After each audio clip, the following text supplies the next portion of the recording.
We never know where life will lead us or what may hinder us along the way. But while every day can feel like one big question mark, it doesn't have to. With the right insights, strategies, and solutions from Western and Southern Financial Group, together we can look ahead to leave the unknown behind.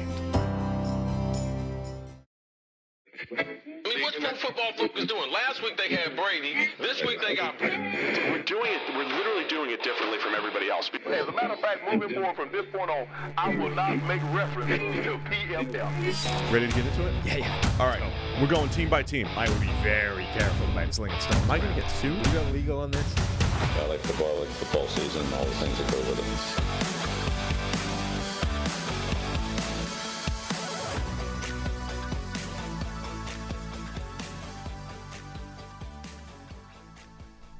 Welcome in to the PFF NFL Podcast. Steve Palazzolo, Sam Monson. It is our midweek Wednesday show live here on YouTube. Appreciate everybody tuning in. We don't have a set time for this thing. We just go. It's based off. It's because of the interviews. We do have a set time for it. It's just that every time we get an interview, it changes the schedule, essentially. Yeah. So just be ready. Wednesday afternoons, just be ready on YouTube. We'll try and get it to you 12:30 every week. We will fail most of the time because a lot of people we get for interviews don't fit into that schedule. Let's get a new graphic with a range. It'll be between 12:30 and 2, probably, Eastern time. But we got Mike Klis from Broncos beat reporter, 9 News. Mike's going to break down the Broncos-Colts game for us. Yeah, give us a little insight into Russell Wilson, Nathaniel Hackett, the whole drama, I guess, that's been going on in Denver since they both arrived, I suppose. Yeah, so we'll throw to that at the end. We've got we'll talk a little Monday Night Football and answer your mailbag. The people have been requesting / demanding Monday Night Football analysis. We did that last year. We haven't been doing it so far this year.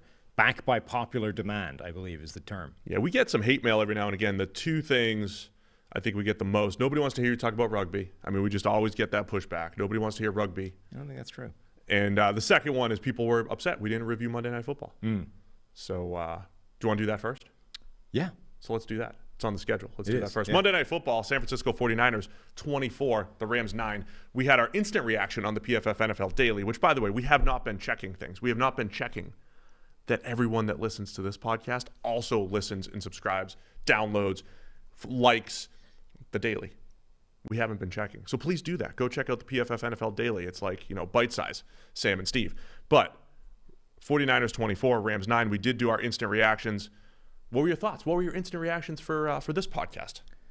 Well, we're not going to do instant reactions. Because, 2 days later. Yeah, several days later. Obviously, the 49ers defense looks phenomenal. We had a big, long email from somebody called Tony Guzzetta that was essentially asking about the 49ers' elite defense. I know you've got some thoughts there generally, but that defense looked incredible. Nick Bosa now leads the league in pressures and wasn't that close before that game. He had 14 pressures in that game.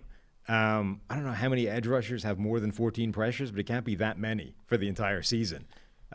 He's 14 pressures would tie for 18th. So 14 is the same number as Aiden Hutchinson, Gregory Rousseau, Shaquille Barrett, Von Miller. Maybe Cam. Yeah. So it's pretty impressive, and he's got that in one game. Yeah, Bosa now, as you mentioned, leading the league with 30, and the Niners, they got playmakers at every level. Talanoa Hufanga, the safety, makes another incredible play, reading a screen for a pick six. You got Fred Warner, Dre Greenlaw in the middle. You got Nick Bosa, and that entire defensive line has been pretty solid. I mean, there was remember 2019, the Rams, when they had Jared Goff, were going up against the Niners. That was the year the Niners went to the Super Bowl, and that defensive front was so good. And the Rams had a game against the Niners where I swear they threw only screens. It was Goff's Rams, and they just threw screens. It felt like the Rams got to that point the other night where it's like, we can't protect. We've got no shot. Screen game or bust. It's all we have. And then on the flip side, it felt like the 49ers were doing that as well, except the difference is they have Deebo Samuel, Brandon Ayuk, George Kittle. Every time they threw a screen, they were busting through 3 tackles and scoring. You know? Like we said, Deebo is so good, man. Yeah, we were talking about before the game, is there anything to this hex that the 49ers have had over the Rams in games while Kyle Shanahan and Sean McVay have been the head coach? And I was kind of like, nah, I don't think there is. I think the real win, last year got the monkey off their back, and it's probably not a thing. But I do think they match up well. Like, we are seeing they are unusually adept at being able to target their weaknesses. And then right now, the other thing we're seeing is I think both teams are – so the 49ers look like they have a defense that's back to when they were a Super Bowl contender. And then the flip side of that is the Rams' offensive line looks to be the opposite of when they're Super Bowl contenders. We've talked about this before, and I've made this point a lot, but I've never bothered checking it with the numbers, that it feels to me like Sean McVay's offense goes as the offensive line goes. When they have a bad offensive line, they're an okay team. They're a 9-7 type of team, or 9-8, whatever it is now. But when they have a really good offensive line, they're a genuine Super Bowl contender. And that's regardless of whether it's Stafford or Goff. And Ben Baldwin, one of the... I want to highlight that graphic. Yeah, well, I gave it to Tyler, so Tyler should be able to throw it up on the screen at some point. I'll get you prepared. But he put up a graphic that essentially illustrates exactly what I'm talking about, which is when the Rams have a really good offensive line, so season-long pass blocking grade by PFF. When they were elite, we've got last year's Rams, and we've got Jared Goff Super Bowl Rams. When they're in the middle, they're not quite as good. And then they've got 2 years where the offensive line has been struggling, and that's this year, and that's 2019 Jared Goff. In 2019 Jared Goff, the Rams finished 9-7, and that was the year where they really weren't a contender at any point. So it really does track that, like, when that offensive line is great, this is a Super Bowl caliber offense. When it isn't, when it's bad, they're just not in contention. And right now, that's what it looks like. Yeah, shout out to Ben Baldwin for this graphic. I don't know, with the forecast, losing Eric, maybe he's going to jump to our podcast now. Ben, listening to us. He's always shouting out the forecast. That is a great graphic to show, though, and for perspective. Well, I just like that somebody, somebody did the work that I wasn't willing to do. Yes, effectively. That we're looking at Rams quarterback, and again, EPA is I think it's a close, not completely team-driven, but it's driven by more team-centric type of stuff. EPA is an offensive production output type of stat, and we're seeing the offensive output really good in those 2 Super Bowl seasons. But for perspective, in 2019, the season we're comparing this year to, 2019, that was the worst year under McVay. Mm-hmm. It was the Rams were 29th in pass blocking grade, where Rob Havenstein just lost it, right? He was hurt and was not good, and everybody else was banged up, and they just weren't good. This year, the Rams have the lowest pass blocking grade in the NFL right now. So if we're talking about they're going to be a bottom 5 pass blocking unit, then it could be trouble for the Rams going forward. Yeah, and so Niners are great, Rams are terrible. And you saw in that game the impact that it has. Like, it isn't just the sort of foundation of everything, which it is, but when they know it's bad, the ways they try and fix it makes everything worse. Yeah. So it all becomes quick, instant screens. It shortens, it sort of reduces the playbook. It truncates it all. They try and shrink it down so they're not exposing the offensive line to as many problems. You could see the play calling certainly adjusting to that weakness. And that has, I think, almost it might not have the opposite effect, but it certainly doesn't have the effect they want it to have, which is trying to fix those problems. At minimum, it doesn't help, and I think actually there's a chance that it makes the problem worse. So along the lines of, I have to stay consistent here. I don't want to overreact negatively toward the Rams because through 4 weeks they've played the juggernaut Buffalo Bills, and they played their arch nemesis, the 49ers, who have beaten them almost every time and very close to beating them, even in the playoffs last year. So even though the Rams are 2-2 and there's a leaky offensive line and there are concerns, they're still the Rams. Aaron Donald and Jalen Ramsey and Bobby Wagner are there. Cooper Kupp, Matthew Stafford are there. The Rams are still going to be good, but there are some concerns with the Niners. The people that hyped up this defense before the season, mostly 49ers fans, may have been right. They have a lot of the pieces to look really good right now. So there we go. That's Monday Night Football done. That's our end of the bargain held up. And I now think that other people should hold up their end of the bargain by hitting like, because we have a lot of people watching right now, and only 11 of them hit the like button. And one of them was me. So this is not an acceptable level. We've done Monday Night Football now. We have listened to the people. Now hit the like button. Segue master. Yeah. Hit the like button. We'll get into the rest of the show. But first, a reminder that even though Best Ball Mania has ended, Underdog Fantasy is still the easiest and most fun way to spice up your football season with their Pick'em game. Just look at your favorite or least favorite player stats. Pick whether they'll end up with a higher or lower total than the number in this week's game. That's it. You can win up to 20 times your money in a single night. Love this concept. Underdog keeps it super simple with their easy-to-use website and mobile apps. That's a huge part of all this stuff. With so many places popping up, simple, easy to use. All you do is pick between 2 and 5 players for your pick'em entry, get all your picks right, and you'll take home some cold, hard cash. It's simple to get started. Just head to UnderdogFantasy.com or download the app, sign up with the promo code PFF, and Underdog will double your first deposit up to $100. It's Underdog Fantasy, promo code PFF. Get in on the action today. Shout out to Josh Norris, actor extraordinaire. He was saying, some people only think Josh Norris is an Underdog Fantasy actor now. Yeah. It's like they don't even realize he's a fantasy football guru and draft guru and podcaster and former scout. It's like, it's like people only think George Foreman, runs a grill when he was actually, a bit of a boxer before. That's Josh Norris's life right now. He's just an actor. I can't even remember. The person who was always on TV last year, and then it turned out she was a real person that worked at that company and just happens to have done all the ads. Yeah, that's right. I forget her name and I forget the company. Chicken Dinner. Yeah. Other than that, I know exactly what I'm referencing. Yeah, that was for DraftKings, though. We're talking about Underdog right now. That was, what was her name? I don't remember. You were as fascinated with her as you are with billionaires. Well, I was just fascinated that she exists, like Josh Norris. It's just a real person that works at the company that just decided, I'm getting the TV gig. He's the guy. You guys take a seat. I got this. Well, that's how Jake from State Farm started. Yeah? Yeah. He was just a guy on the telephone, and then he decided, you know what, I'm going to do the ads. I mean, it was a real State Farm guy, and then they replaced him with a different Jake. With an actor. Yes. Yeah. Yeah. I thought he was doing a good job, Jake. Like, you think Josh Norris is going to get replaced by an actor sometime? Maybe. I'm just saying. Maybe he wants to get big enough. Head on a swivel, Josh. Head on a swivel. All right, let's go. We've got some emails. We going to the emails? Yeah. So we had one that I think is an interesting topic to talk about. A guy called Austin Putz emailed us in. I've checked. That is how you pronounce it. Putz. He specified. It's like J.J. Putz. Sure.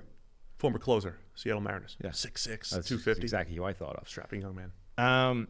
He brings up an interesting point, which is, we talk a lot about how, how hard can it be, Steve for GM, all the ways that general managers, personnel people should be doing better, essentially. Should be making fewer of the obvious mistakes, should be making more of the easy wins, picking up the low-hanging fruit, all this kind of thing. And Austin was essentially asking, do we overlook or dismiss the human element to all of this, which is a real thing, and why I think that the job is not, as easy as it looks from the comfort of your armchair.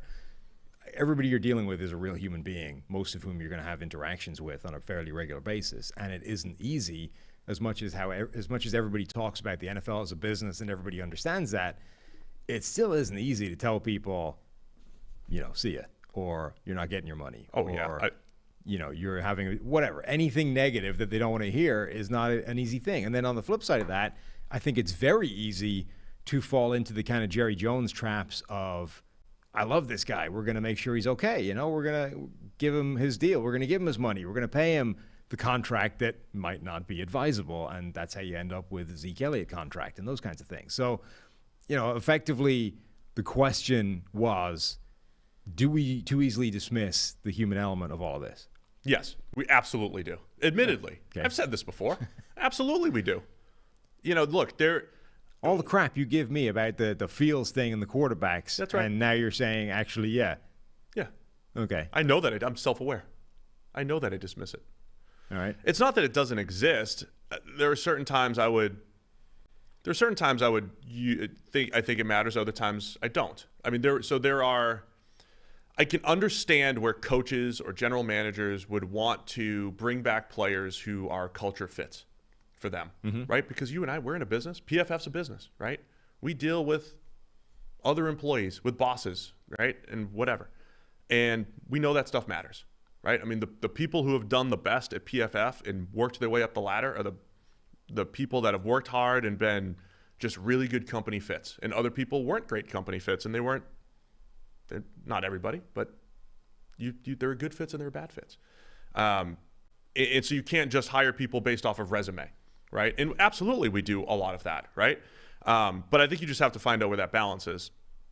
So do you take, a running back who is a great culture fit and you love him, and do you break the rules, so to speak, because he's a great guy and he's a good locker room guy and you want to do well by him and his family?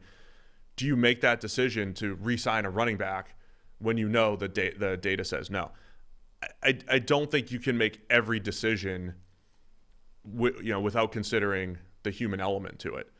But you still have to, I think you still have to lean on, the data and the numbers and all that stuff. The other part of Austin's question, though, was like, it's not about each individual decision, it's the residual effect of things, right? If you only draft players, use them for 4 years and never re-sign them, or whatever, or if you never go sign free agents, or if you have this trend, or you always just, run running backs into the ground and trash them, it's going to affect the other things that you want to do, free agency and, how you, or agents and whatever it might be. So that part of it is real.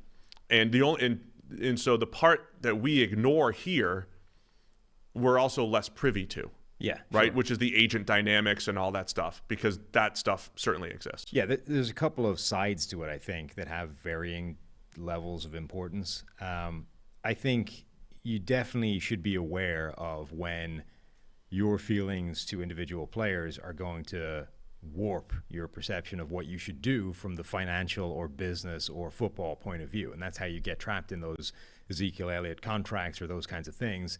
And ultimately, see, the reason that I don't think you should let that stuff matter that much is that everybody does kind of understand that this is a business. Like, you hear that all the time from players. Like, very rarely are you going to have a situation where you say, you give them an honest reason or an honest sort of thing and say, look, hey, this is the money we think you're worth, or that we're prepared to offer, or whatever it is, and we're going to go in a different direction. Sorry, It's not like that's usually going to go down kind of okay with players. They're not going to agree with you, but they understand it's a business and they're going to move on.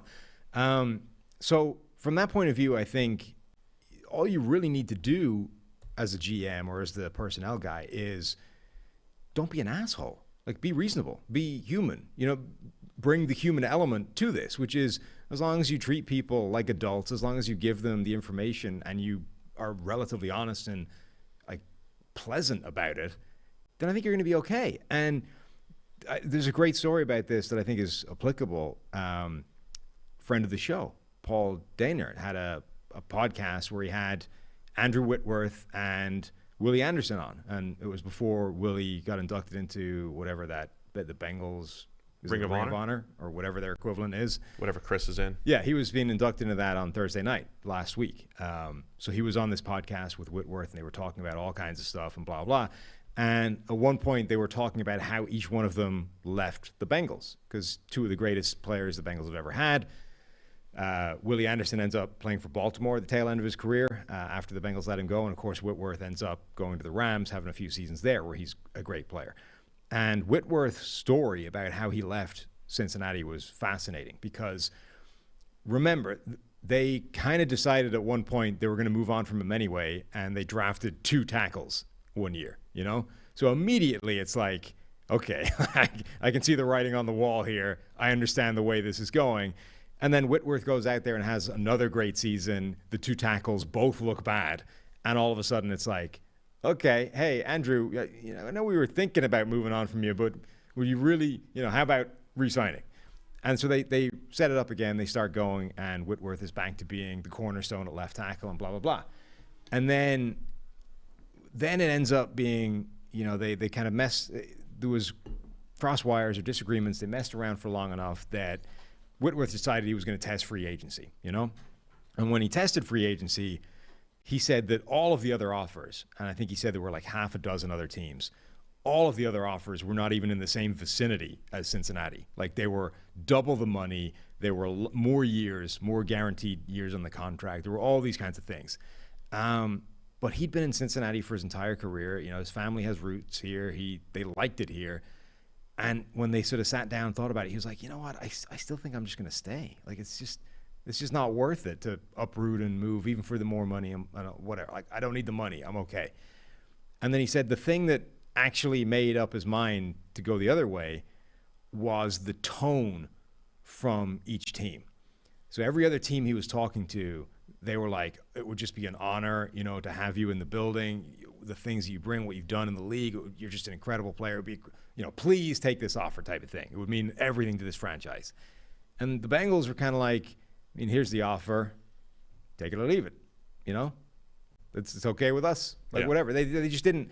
They weren't, for one of their greatest ever players, they weren't even willing or didn't consider or didn't think that it was worth doing to just, even if you're faking it, to just make the guy feel wanted. He was like, if they had said the same things, even if they'd been like, we're going to offer you half the money for a shorter length of time, that's all we can do, but we'd love it if you stayed. You're one of the greatest players this franchise has ever seen. We don't want to lose you, but unfortunately the financial situation is this. He'd have stayed. He would have stayed in Cincinnati for a fraction of the money. But simply not doing that meant that one of their best players ever walked out of the door and then had another couple of great seasons for a different team. It's like, that is where the human element is also important, which is like, just be nice to people. Like, people react incredibly well if you're nice to them. It's not that hard. You know what I mean? The other aspect of general manager, the job itself. Remember, when you were gone, I interviewed Rick Spielman on the podcast here, and we talked about, we only discuss the personnel parts of a GM. He should draft this guy and sign that one, and how do the pieces fit, and we try to fill this depth chart. And he's going into the things that he needs to deal with or handle as the general manager, all the way down to when Vikings.com was putting out practice, cut-ups or whatever, making sure there wasn't anything in there that was, giving away any secrets. Now, that could be overkill, but I'm just saying those are the types of things. Like, the general manager has sight over a lot of things. How do they handle? They have to handle all the personal aspects of the players. When players have off-field issues or questions, or they're going through something or whatever it is, like, that kind of falls on the general manager and their team. Not just them, but the team and the support staff that they bring in and all that stuff. So there's a big element to it. There's also the GM. There's a human element to just how you treat your scouts. So here's my football does this too. But I talked to a baseball GM before, or an assistant GM. The baseball draft that I never got drafted in was 50 rounds, right? And you have scouts all over the country. So when you have that many draft picks to burn, you don't burn them on me. No, right? burning up. But they would talk to the scouts from all the regions and be like, give me a player, right? So they're going through the draft. They're not necessarily just like putting this draft board together of like 3,000 players and it's all in order and you're taking the top guy on the board. They're grabbing a guy from the Northeast and a guy from the Midwest, and it's to like make the scouts happy, right? So the team is literally making decisions to make the scouts feel like they did work, right? And there's that element too. We've seen Chris Ballard with the Colts on draft night. They put all this. They have all the scouts in the room, right? The scout. I mean, they're not making decisions or anything on draft night, but they've been a part of this draft process from start to finish, and they're in the room on draft night while Chris Ballard and his team are wheeling and dealing, making moves, and they're so there's that element too, where it's making the rest of the organization feel like they're a part of the entire process. So there's a lot that goes into being a GM. Hashtag how hard could it be in the AFC South? So yeah, we diminish that. But I think, as with everything else in the NFL, 32 teams, 32 different levels of competency across the board in every area. And I think the human element and how personnel people and coaches deal with the human element, I would imagine, has a massively wide spectrum in the NFL. There are going to be guys, these are sort of, I think, typically the guys that are termed, players, coaches, or whatever. But even beyond that, just understanding that you can't treat everybody in the locker room with a one-size-fits-all approach. There are going to be different personalities, different ways of getting the best out of other people. Blah. You can't just, this is how I treat people, this is how it's going to work. I would imagine the level of understanding from coaches and GMs about that human element varies wildly in the NFL. And I suspect a lot of the people that don't do tremendously well is in part because they're not good at that part. I would also say, not saying Whitworth in particular, I would also say be careful when you hear one side of the story, because players always, not Whitworth again, but players always feel like they got slighted. That is sure. That is, so if you hear one-sided stories from, oh, this guy didn't treat me well, or this guy, like, you're going to hear that. The best GMs, the most personable people, was like Le'Veon Bell hates Andy Reid. Everyone else loves Andy Reid. Le'Veon Bell thinks Andy Reid's the worst, right? It's like, because your experience personally at the end of your career, when you didn't have much to offer, the Chiefs wasn't good. Yeah. Right. So just be careful with that type of stuff. No House Advantage is changing the game by offering the most dynamic fantasy sports platform available today. Play in pick'em contests versus other people for the shot at winning $250,000 plus in cash. Download the app, choose a contest, select your player props, earn points for correct picks, and climb the leaderboard for your shot to win big money every single day. You can also test your skills versus the house. Multiply that entry by 20. 20x your entry. That's right, if you hit all your picks. Bet on up to 5 player prop, over-unders, or individual player matchups across every major sports league, including NFL, NBA, MLB. That's not a baseball mention. That doesn't count. PGA, MMA, and NASCAR. Sign up now. Use the promo code PFF NFL at nohouseadvantage.com or download the app on the app stores to get a first deposit match up to $25. Make sure to check out No House Advantage today and experience daily fantasy sports redefined, because it's not just how you play, but also where you play. You can check it out right there on the screen. No House Advantage. All right, do we have another email here? Is that the rescuing the 1 in 3 teams? Yeah, that wasn't an email. That's just it's just part of the show. Yeah. Yeah. Random emailer emailed in and said, how do you rescue the 1 in 3 teams? Oh, okay. Well, I'm glad you asked. There you go. Appreciate everybody's emails. Yeah, we're going to look at the teams that so far have kind of stank. I thought everybody was 1 and 2. Not everybody, most people, but teams with 1 or fewer wins right now. Indianapolis 1-2-1, Washington 1-3. The rest of these are 1-3. Pittsburgh, Las Vegas, the Saints, the Patriots, the Lions, the Panthers, and then the dismal 0-3-1 Houston Texans. So we're going to go through each team and rescue them? I don't know, not each team, but, one, my initial question to you is, of those teams, which ones of them aren't dead and buried already for this year? I would say the Saints, 1 in 3 Saints, and the 1 in 3 Raiders. And then the 1 in 3 Steelers might already be saved. Kenny Pickett bump. Kenny Pickett's you get the Kenny Pickett bump. It's looking good. I mean, adding a spark. Looking pretty good. I'm not sure I'd go that far, I know, but he looked good in the preseason. By the way, and it carry, Trubisky broke Mike Tomlin's streak of always having a winning record with whatever quarterback was back there. Oh, really? Yeah. Tomlin has never had a quarterback that had a losing record in his starts. I mean, he needs to come back to get the winning record back. Yeah, I just understand. to stop that. Understood. It was disappointing, I think. What was the score when Trubisky left? You want to give him the partial win for that? I'm just saying, if you are going to track quarterback wins as a stat, you need to use the same intelligence that the other sport that does it does. Which is, it's not just did you start the game, it's what was the score when you left. So what does that count as? If you were ahead? A no decision. A no decision. Yeah, like Kenny Pickett came in and got the loss. Yeah, so it's an incomplete. He doesn't get a pass or a fail on this. He's just, we don't know. We call it a no decision in the other sport. Yeah. No decision. Yeah. Well, yeah, so it just doesn't count. So if you leave with the lead, they have to pitch 5 innings. Oh, shoot. You have to have some sort of minimum playing time requirement. So say a half, right? Say you play a half.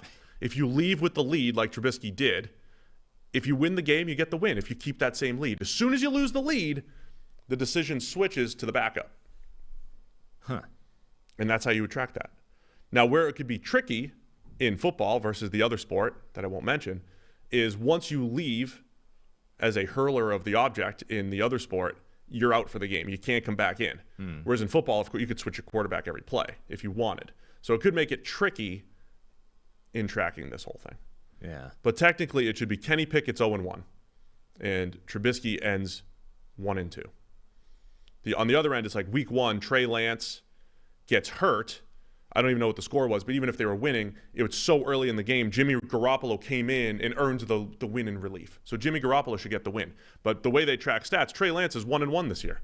He won the game. He was the starting quarterback in a win for the 49ers in week 2. It seems reasonable. This is advanced analytics here. It seems reasonable and fairly obvious that if you come off the bench in a situation where your team is not winning and they win the game, you deserve a win. Yeah, Baker Mayfield week 3. The dude's missing other a win. way feels more tricky because I don't know that you can say, well, you left with a lead and they won, therefore you get a win. But like, what if the defense became the 85 Bears the second you left the field? You can't play the what-if game. You have to play the what-if game. You can't. Otherwise, you got to be like, no, you left the field. You just don't get. You get nothing. You don't get a win because you didn't stay there the whole game. You can't play the what-if game because it's the same thing as like, well, you threw for 3 touchdowns and no picks and you lost because your defense was trash. Therefore, you don't deserve the loss. No, you just set rules. You put knowing it's an imperfect stat, you just set rules in place. That's very different to you left the field of play and somebody else was there for the next 2 quarters. But again, that's how the other sport does it. The first hurler comes in, and if he leaves with a 5-run lead and the hurlers after him, I'm simply suggesting that maybe that's an inadequate system for this. Yeah, not every stat's perfect. I'm just saying Trubisky was 1-2. That's all I'm saying. Okay. He's not 1-3. He was 1-2. Are you suggesting that Pittsburgh are not dead and buried? I don't know. Okay. I think Pickett could give him a little spark. I'm curious about that offense because when we're trying to explain Trubisky throw for throw wasn't horrible this season. Mm-hmm. I don't think the offense created or he didn't choose high value throws. So again, on Sunday, one of the best throws of the week, Trubisky threw to the back of the end zone. Deontay Johnson didn't get his feet in. It would have been one of the best throws. It was one of the best throws of the week. It should have been a touchdown. Some of his best throws, Trubisky, were like low percentage and fell incomplete, but they were really good throws. And he didn't put the ball in harm's way a lot until Sunday. Trubisky throw for throw wasn't bad, but there was no value in his throws. So what I'm curious about now, we have an offensive system that we've seen Ben Roethlisberger and now Trubisky kind of play the same way. Quick hitting, short average depth of target, not using the middle of the field, not getting guys, not creating value in the pass game. If Kenny Pickett all of a sudden unlocks valuable throws in Matt Canada's system that didn't exist before, then that's a serious win for Kenny Pickett and his projections. If the offense looks very much the same, then the offensive system is in question. I think what we're seeing is that he's obviously going to do that. I mean, even the dynamic of, hey, those interceptions were or were not his fault in the first game. Forget the Hail Mary, because it's a Hail Mary, right? But the other 2, technically they're not turnover-worthy plays. They're not good decisions either. One of them was it was like a jump ball basically to Claypool with 2 defenders in the air. Right. But it shows you, that's a pass that Trubisky probably doesn't attempt, So it shows you that Kenny Pickett is going to take some shots if it's that Trubisky won't, and that changes the offense. The other one is like a poster child for there's a reason you don't throw late to the flat, because this kind of thing can happen. But it's unlucky that it ended up intercepted as opposed to just incomplete. The point being, though, he's going to play in a different style. I think for this thought exercise, you need to factor in what the rest of the division looks like.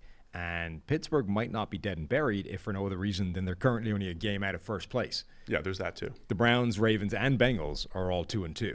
So it wouldn't take much for Pittsburgh to overhaul that, and particularly if they're able to steal a couple of wins within the division, which are always tough. Remember, they're at some point going to get TJ Watt back as well, who appears to have a completely transformative effect on that defense. Above and beyond simply adding one of the best players in the league to it, he transforms what that defense is capable of. So getting him back would be a big thing for them. The problem with the Steelers is they got to play the rest of the AFC North, all tough games. Yeah. I'm saying it's likely. I'm just saying as long as that division sort of stumbles its way through to mediocre records, they have a shot. The same logic, I think, holds for the Colts, which is Jacksonville are 2-2, and they're better than we thought they are, but they're probably not going to run away with the division. The Titans are now 2-2. Again, they don't look great. I think the Colts are in trouble, but it's going to take quite a lot to be completely out of contention within that division for a while. The Patriots, I think, have the reverse problem. They actually might be able to win some games, but Miami looks really good. Buffalo's arguably the best team in the NFL. They're both 3-1 already. It's going to be difficult for the Patriots to have any shot within that division. I would say the Patriots have a shot to bounce back if we knew Mac Jones was playing. We don't. But even then, I think they can bounce back, but I don't think they can. I don't see any way they could overhaul Buffalo and Miami. Are we talking playoff runs here? I think the Raiders are going to play better, but they're 1-3. They're playing the Chiefs next Monday. They're probably going to be 1-4 pretty soon. Yeah. The question essentially is, can you make the playoffs from this point? I would say no for New England. I would say the Colts, maybe. Pittsburgh, maybe. Washington, no. The Raiders, I guess the potential is there for that to be much better than it's been, but they need to get themselves together pretty quickly. The Saints, yeah, I could see that happening. The Lions, no. The Panthers, hell no. And the Texans, Same. yeah. Yeah, so the Raiders, I think, are going to play better, but I don't even know if it's going to show up in the record because they got the Chiefs twice, and they've got the Chargers again, and they got the 49ers and the Rams, and it's a tough run, man, for the Raiders. But I think they'll play better. Like, Derek Carr will play better. You know what I mean? Like, that's a part of this whole thing is if you have a quarterback like a Carr who's played at a certain level and he's playing well below that level, we have a lot of evidence that he's a better quarterback than that. Mm-hmm. And it's weird, man. For whatever reason, all of our offseason narrative stuff, it is true as true can be that A.J. Brown and Tyreek Hill have transformed the Eagles and Dolphins offenses. Yep. Right? They are top 4 in EPA per play, both of those offenses. And it hasn't worked for the Raiders with Devontae Adams yet. So there's not an excuse for Derek Carr to be playing this is the worst football he's played grading-wise since probably his rookie year. Yeah. If it held. But I think he'll be better. I just don't know if it'll show up in the record. Okay. And Saints will bounce back. All right. They've got the pieces. Well, you're perpetual buyer of Jameis Winston stock at all times. Or Andy Dalton. I'll even buy Dalton stock. The Red Rifle stock. I'm buying the situation in New Orleans. All right. Well, have you got an ad read? Yeah, I do. Okay. I'm going to do it right now. Hit it. I'm going to tell people that the PFF NFL Podcast is sponsored by Western and Southern Financial Group. While you focus on your roster moves, Western and Southern helps advance your money moves. Buying your first home, planning to start a family, wondering how to make your money grow? Western and Southern's playbook of life insurance, investment, and retirement solutions helps you rest assured on game day. Team up to understand needs and address goals with a game plan built just for you. Get started at westernsouthern.com/PFF. I'm done. Nice. It is time for our weekly segment that we've added this year, Explain the Grade. Tyler's going to work on a little quick sound intro to that. I was going to say, it felt like segue. we needed one. Yeah. It felt like one was due there. Uh-huh. It's in the works. It's not there yet, but it's going to be at some point. We are next week. What are we scratching the surface of professionalism? Absolutely. As always. So remember, if you want to hear us explain, justify, whatever, a grade that comes out in a given week, hit us an email, nflpodcast@pff.com, and we will go some way towards explaining some of them. So somebody messages on Twitter asking, let me find this guy's name, asking to explain the difference, essentially, or explain the grades for the Jets offensive tackles this past week. So remember, Elijah Vera Tucker, their guard, ends up kicking out to left tackle where he played in college and playing the entire game. Connor McDermott came in when Max Mitchell. I couldn't remember the guy's second name. Where Max Mitchell went down and played the majority of the game at right tackle. The Jets fans are pretty big mad that Connor McDermott graded better. Now, first point is, so we're got a 61.8 grade for McDermott, a 56.5 grade for Elijah Vera Tucker. Okay, so the difference, first off, the difference in a 61 and a 56 is like a play. Yeah. Or two. I mean, it's minimal in a game setting, in a small sample size setting. Vera Tucker played well overall, pass protection wise. If the question is... Tommy Stocks, by the way, was the guy who asked this on Twitter. Tommy and other Jets fans are probably watching this, but like, I didn't hear Vera Tucker's name. Right? Well, like, yeah, and the other thing therefore, is... he was probably fine. Yes. Seth Walder from ESPN, right, said they had a tweet that Elijah Vera Tucker recorded a 93% pass block win rate at tackle yesterday, 18th of 62 qualifiers of the position in week 4 thus far. So that was a big thing, apparently, that was doing the rounds on Jets Twitter or Reddit or whatever. So I'm guessing... So ESPN's pass block win rate is based off of next gen stats. Uh-huh. It's done algorithmically. Whoa, I haven't said that word out. Well, you still haven't said it right out loud. It's done by an algorithm. Yeah, algorithmically. Yeah, I missed the ickly. Yeah. Yikes! Don't try stuff. I mean, that's /show code. So it's done by an algorithm. I'm guessing that the pass block win rate did not catch a blown gap protection when he's supposed to be working to Cameron Hayward and he's working to the backer instead. I'm guessing they didn't catch that. I mean, and we did. Yes. So Elijah Vera Tucker. A couple of points I would make. Number one, it's basically the same grade in pass protection for both guys, right? There's 2 pressures for Connor McDermott. He had a penalty on a pass play as well. It was a holding play, but it wasn't. So we separate out holding calls in particular from pass blocking losses, essentially, where you try and mitigate the disaster by tackling the dude. That's a pass blocking grade, Right. you know? Or plays that are essentially discipline holding calls where, you remember, it's a pass play, you're blocking a guy, the quarterback breaks contain, and you just don't let go early enough, Yep. Those are different plays for us, and they go in different places for the grade.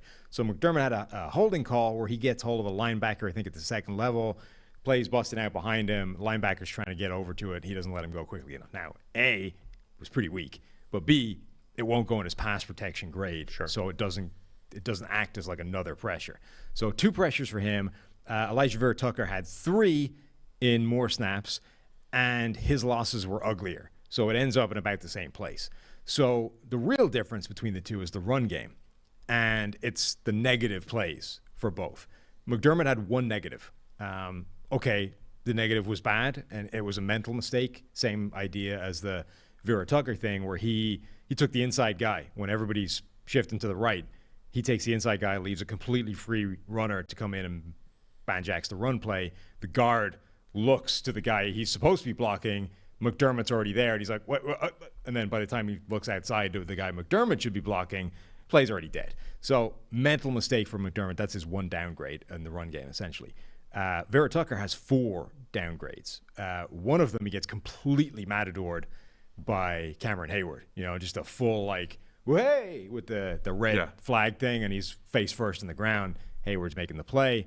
And there were a few other losses in there, but that's the big difference is we are talking about, so the split, it's 66 in the run game and 69 as a pass blocker for McDermott. It's 47 in the run game versus 66 for Tucker as a pass blocking. So the pass blocking is about the same. The run blocking is a big difference between the two. Well said. I think it was well said. And then the other thing is, I think a lot of this is built off our priors, both these guys. We know generally that Elijah Vera-Tucker is a better player than Connor McDermott. Yep. But that's not what we're judging when we're grading them in this particular game. We're saying how well did these 2 players play on their individual snaps throughout the entirety of this game. It's not saying which guy is better. We're also not in a grade capturing the fact that Vera-Tucker has been a guard since being in the NFL. Sure. That he played, but he's played both guard spots, moved this year, and in a pinch has now moved to left tackle where he played his last year in college. Mm-hmm. We're not this was kind of like the Andrus Peat discussion a couple years ago, where his grades were always poor, but people wanted to give him credit. And there's a human element to this we talked about earlier. It's difficult to play guard and then tackle in and back to guard. It's a difficult thing. He's being judged against other tackles, not against guards kicking out to play tackle. He's not being graded on that curve. Right. So we're not adjusting for that in the grade. But we can adjust for that mentally and say, it's a pretty good game by Vera-Tucker in a pinch, having to move to left tackle and playing a position he hadn't played in 2 years. And I think a big, if you went into this game, if you just gave a random Jets fan the tape and said, you know nothing about these 2 tackles, go through the plays, plot it out yourself, and say who played better or worse. And they probably end up saying, they play broadly similar, which is true. The grades are not dramatically different at all. The grades are very close together. I think a large part of it is the prior, your priors on each guy will determine what you think about how that game went. That's it. Yeah. Well, the second one is... Second one's Jared Goff? Jared Goff. I told you this, and then I tweeted it, and the tweet did quite well. A lot of people liked this tweet. Jared Goff has now been involved in 3 of the 20 highest scoring games in NFL history. That's unbelievable. Isn't it? Yeah. One of 2 quarterbacks for whom that is true. Drew Brees is the other one. Patrick Mahomes has only been in 1 of them, I think. It was against Goff. The one against Goff. Yep. Kurt Warner has been in 2. Aaron Rodgers has been in 1. There's a bunch of other quarterbacks that have been in 1. But Jared Goff and Drew Brees are the only 2 quarterbacks that have been involved in 3 of the top 20 highest scoring games in NFL history. And I know in at least 2 of them, I know the Goff game was against Mahomes, Monday Night Football in Mexico. The crazy Rams-Chiefs back and forth madness. There was Rams-Bucks in 18 or 19. Jameis. Against Jameis. I know I'm pretty sure in that game, Goff contributed a pick 6, as he did this weekend as well. So he contributed a little bit to the scoring negatively. Yeah. So the box score part of this week, which is the 3rd of the highest scoring games in NFL history, 30 26 of 39 for 378 yards, 4 touchdowns, and an interception. 9.7 yards per attempt. Pretty crazy numbers. So let's start with this. But PFF grade is 74. PFF grade is 74, which is good. That's a good game grade. The statistical difference is going to start with 3 turnover-worthy plays for Goff. Yes. The 1 turnover-worthy play that did become an interception was a pick 6, and was probably as poor as it gets from a grading standpoint. Left it behind Tariq Woolen, who did make an awesome play on it. So that was so that's going to get a pretty harsh grade. So the 3 turnover-worthy plays, only 1 showed up in the interception column. The other thing was 378 passing yards. Of those, we have an 81-yard shallow cross to TJ Hawkinson and another short pass to Hawkinson that added up to over 100 yards on basically expected throws, right? Jared Goff hits this underneath completion. On the one, Hawkinson just goes beast mode, runs through the entire defense for 81 yards. Those are all Jared Goff's stats. So I only do this for perspective. I only do it for perspective, right? Which is, if you just remove, say, 78 yards, right? Let's say Hawkinson accounted for 78. So you change Goff's stat line, completions, attempts are the same. Chop off 78 yards. So now he's only thrown for 300 yards. And this is not... Still has 4 touchdowns. Yeah. Still has an interception. Just to paint a picture. The passer rating, what was his actual passer rating? 121.5. Okay. So it drops to 113, which is still very good. I'm just saying, that's the effect of... But you immediately take plays. 8 points off it. Right. And so that's the effect of 2 plays that were Hawkinson driven. And the other thing is, it's those plays are not. Sometimes you make this argument and people will say, well, it was an accurate throw, it led him to yards after the catch, all those kinds of things. Those are valid points on occasions. There are throws where quarterbacks, they're relatively expected, but the throw location is good. It does generate yards after the catch, and seeing that throw and hitting it is important. But these were throws, certainly the big one. It's supposed to get 6 yards, and then Hawkinson goes nuts on the defense, busts through a bunch of tackles, and we go from 6 to 70 something. You're right. So the answer we always get is why would you downgrade the quarterback for doing his job? And it's no, all we're saying is he did his job. He threw a complete pass to an open receiver, but the result was uneven with the contribution from the quarterback. Yeah. That's all it is. And all we're trying to do is continue to capture the contribution from the quarterback, separate it from the contribution of others, which includes the receiver and the defense. Yeah. Right? It doesn't downgrade him. The point is simply if the exact same throw would usually lead to 6 yards. If he made that throw, it was 6 yards, and then Hawkinson gets tackled by the first guy that arrives, how much would you expect Goff to get a positive grade for that? Because that's the grade he should get.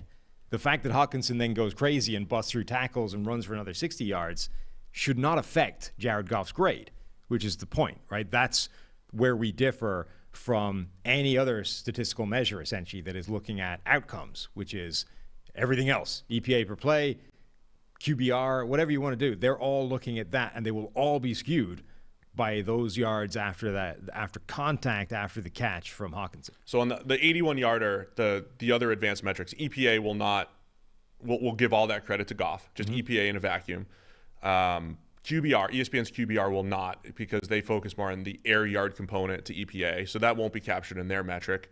And then our metric is essentially going to call that, expected, and have less credit, even less credit probably than QBR would, because the result is very much Hawkinson. Passer rating, yards per attempt, all of that get captured in that stat that is mostly Hawkinson on the 81-yarder. So that kind of explains Goff's grade for that game. I think you can make a very similar argument for Goff's grade overall in the season. The Detroit offense is putting up insane point totals week after week.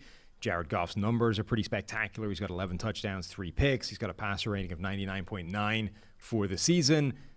Almost 1,200 yards already, 7.5 yards per attempt, et cetera, et cetera.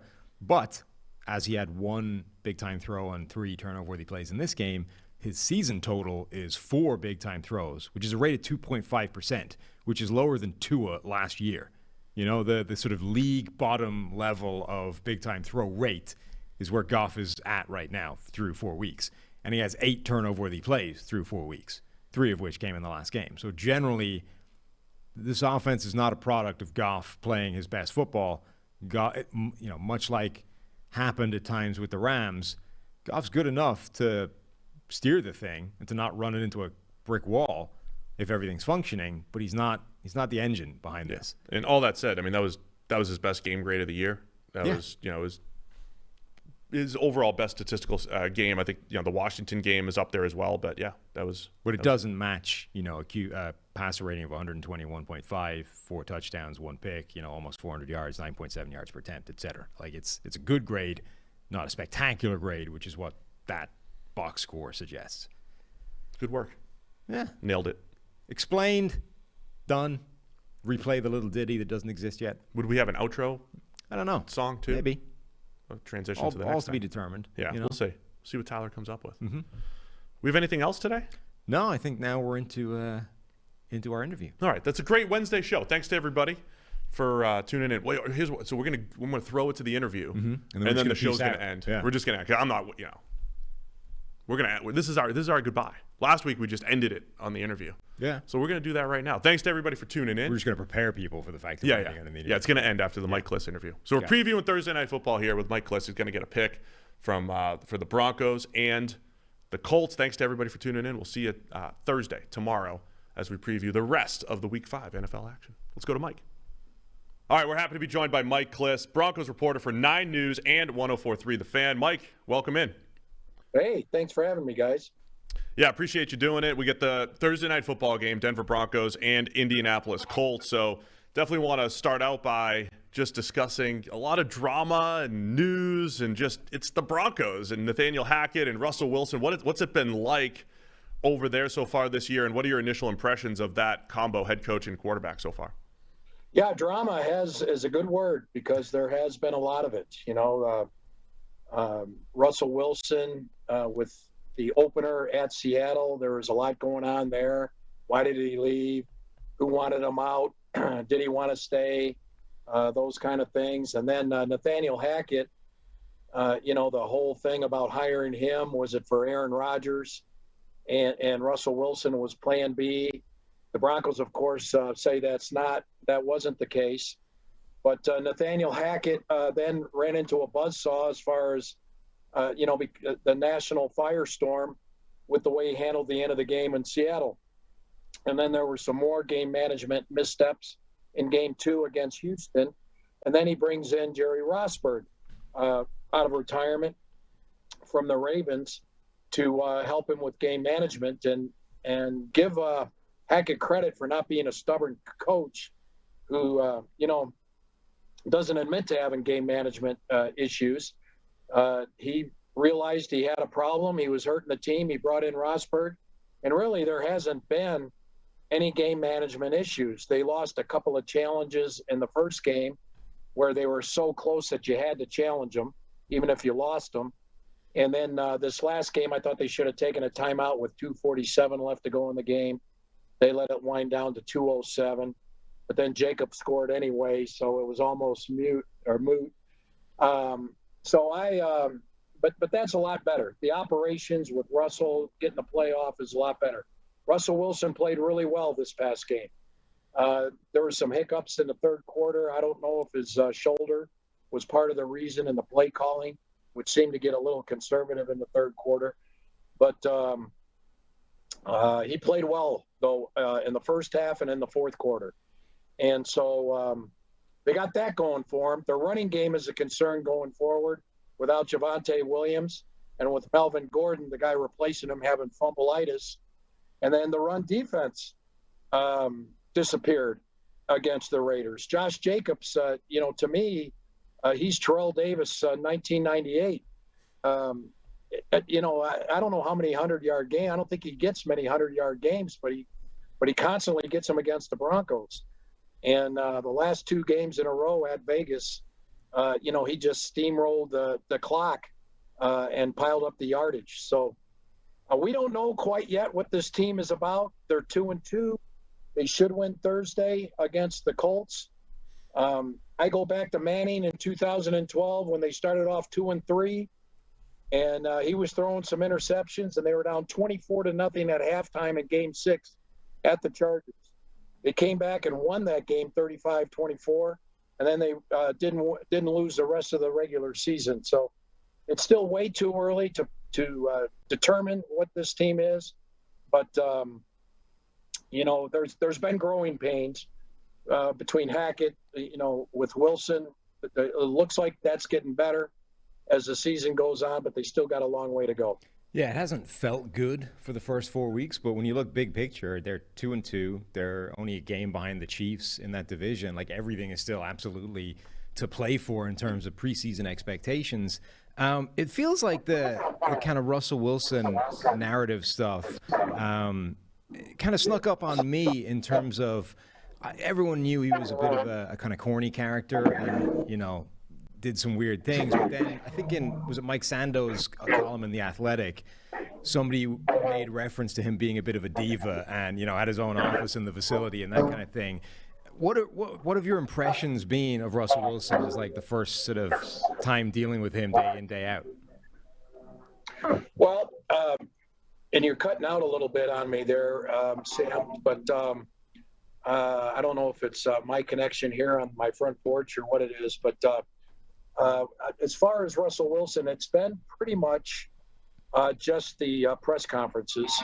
He's not much for talking one-on-one, which, I'd like to break him in that way.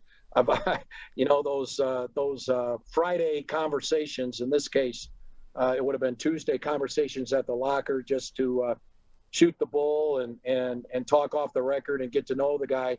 We really haven't had that. It's different. He's so big in many ways with Sierra, and he's got his own team around him. He's got physical trainers that are at practice. He's got his own quarterback coach. They're good people, like him, but it's just different.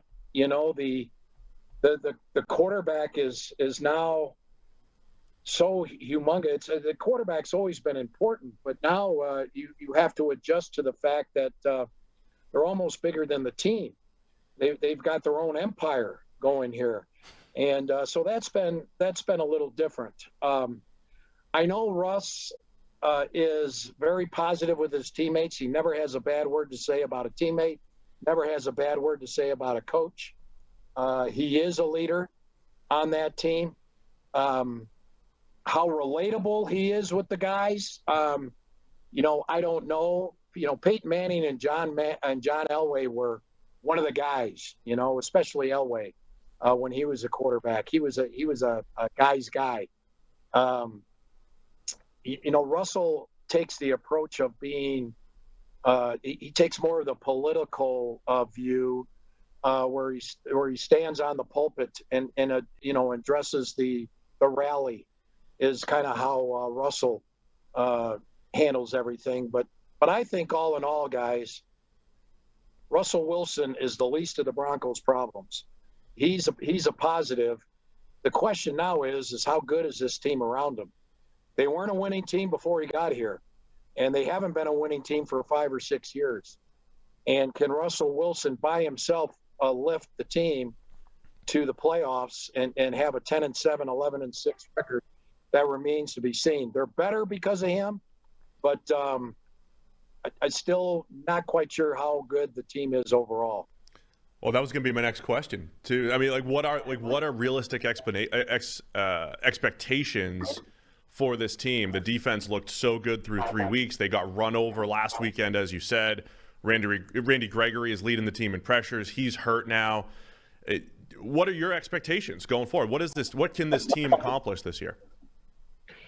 Well, after the Raider game, I was telling guys change my 10-7s to 9-8s, and because I thought they'd be 6-2. If you look at their schedule, guys, they got to make hay going into the bye, which is after London against Jacksonville, which by the way isn't the layup that it looked like in the preseason. Yeah. I thought they'd be 3-1 at this point with a loss against Las Vegas. They're 2-2 because they lost a game they should have won, in my opinion, at Seattle. They were the better team. They were in position to win. They just didn't finish well, so they let that one get away. Right now, one step at a time, they got to beat the Colts. If they beat the Colts, they're 3-2. They got 11 days off going into a Charger team that's always seems to be banged up. The Broncos traditionally, they struggle against the Raiders. They've lost 5 in a row against them, 7 of the last 8. Derek Carr to me is a top 3 quarterback. I know he's a top 12 against everybody else. Because that's what you see. I got it. Because that's what I see. He plays so well against the Broncos. And then Kansas City Chiefs, they've lost 13 in a row against the Chiefs, going back to Peyton Manning's last game. That basically it was a game that sent him into retirement. He hung out and finished the year and had that big push in the postseason, and they won the Super Bowl. But the Chiefs, that was the game where you knew Peyton Manning was done. 4 interceptions, 5 out of 20, 33 yards. That was like, oh boy, Peyton. Looks like the end is near, and it was. But that's how long it's been since the Broncos beat the Chiefs. And, Patrick Mahomes is 25, 26, not 35, 36.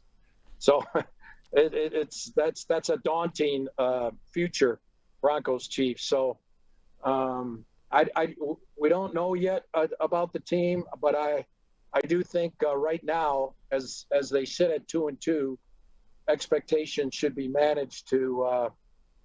Things are gonna have to go their way to finish 10-7 and eke into the wild card. So let's talk about that Colts game. The Colts offense generally has been pretty rough. The offensive line hasn't been good. Matt Ryan doesn't even look like an upgrade right now. And Denver's defense looks really good. How do you think that game is going to go?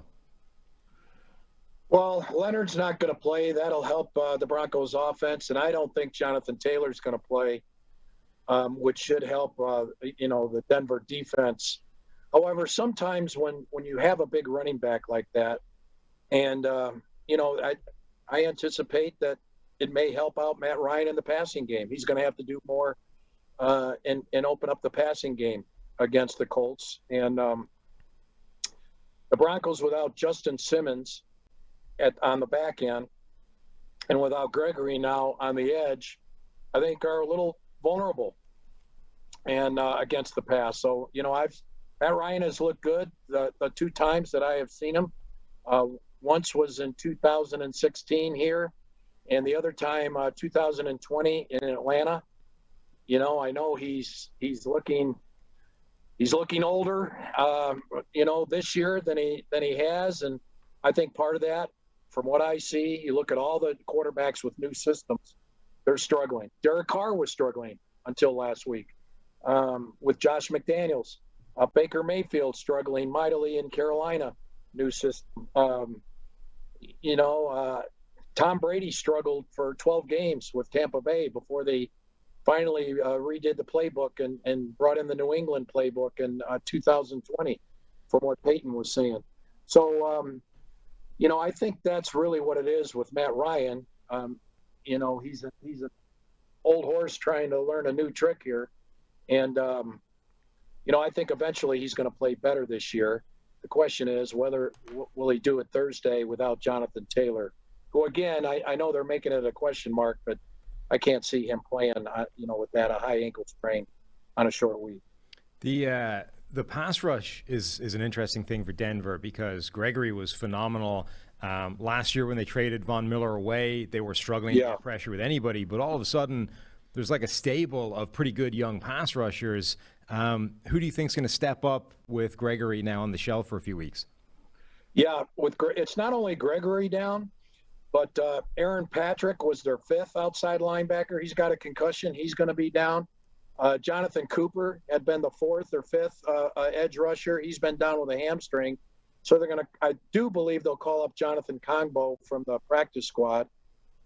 He was a Canadian Football League player with Winnipeg. I played 2 seasons there, got 2 Grey Cup rings or whatever it is they give him up there. Yeah. And then, so he'll be making his NFL debut if they call him up as anticipated.